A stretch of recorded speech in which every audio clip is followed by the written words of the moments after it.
Hi guys, so on this video, I'm going to show you an overview of the Chinabank mobile app.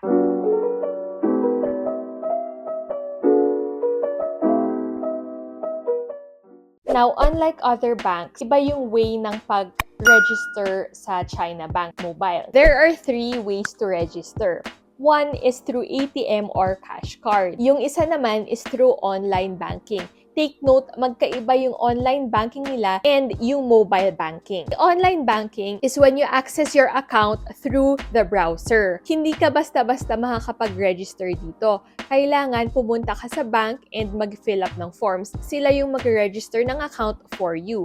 Now, once na meron ka ng credentials on online banking, that is when you can register separately sa mobile banking. The other option naman is pupunta ka ng branch and sila yung magre-request. Tapos, may marireceive kang SMS OTP and yun yung gagamitin mo to register on your mobile app. First things first ay kailangan yung i-download yung mobile app. Click Sign Up, review the terms and conditions, and click Agree. So, ito yung 3 options na na-mention ko earlier. Pag pinili nyo yung ATM or cash card option, kailangan i-input yung card number and birthday. And i-require kayo na i-input yung 6-digit mobile banking one-time PIN. Take note, hindi ito yung password nyo ng ATM. Code ito na kailangan yung i-generate galing sa ATM mismo. Though meron akong ATM, hindi ito yung gagamitin kong way to register. Kaya back tayo. The next one is using internet banking access. Now, if nakapag-register na kayo sa internet banking ng Chinabank, which is dito, yung sa website nila, kung ano yung username and password nyo dito, yun din yung i-input nyo sa mobile app. So again, para maka-register sa internet banking, kailangan to gawin sa branch. Though meron na akong internet banking, hindi din ito yung ginamit kong method to register. So balik ulit tayo. The last option is Others Non-ATM. Input your account number, birthday, and SMS PIN. Itong SMS PIN is yung PIN na matatanggap nyo through SMS from the bank.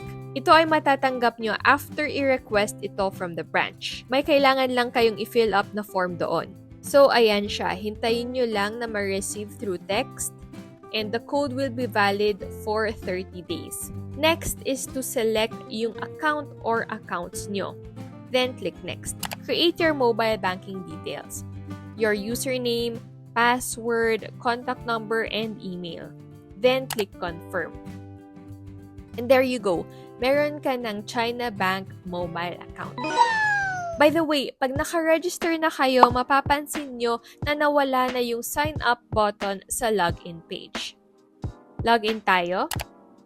Input the one-time activation code. Makikita nyo ito sa email. Copy and paste, then click Next. Ayan, so here's our Chinabank mobile banking dashboard. Let's explore the app. Here you'll see your accounts and yung laman ng account nyo. Type of account, account number, and amount. Lahat makikita nyo na dito. You may also add an account. Pero since isa lang yung account ko, wala tayo ma-add for now. Take note, this means that you can add an existing account, yung meron na kayo. Hindi gagawa ng bagong account through the app. Okay, so if you click My Accounts naman, ayan, same yung lalabas. List of accounts. Pay or transfer. If you want to pay or transfer money from your account, dito nyo gagawin. To me, to others, or to billers. Reload or purchase. You can reload AutoSweep RFID, prepaid mobile, or e-wallets. QR code if you want to generate a QR code for your account. Scan to pay or transfer. Account services. Link a mobile number or email. Loan payment. PesoNet status inquiry. Manage scheduled transactions. Manage checkbook. Suspend card. Suspend access request. Internet banking password reset. And reset ATM PIN. Meron din silang remittance status inquiry. Input nyo lang transaction reference number. And information tab. So, general information siya. Exchange rates, FAQs. Maganda din dito yung calculator or simulator nila. So, if kunyari gusto nyo mag-loan, either auto or housing, input the details. For example, you want to loan for a lot worth 4 million. Select your term and preferred rate fixing period and click compute.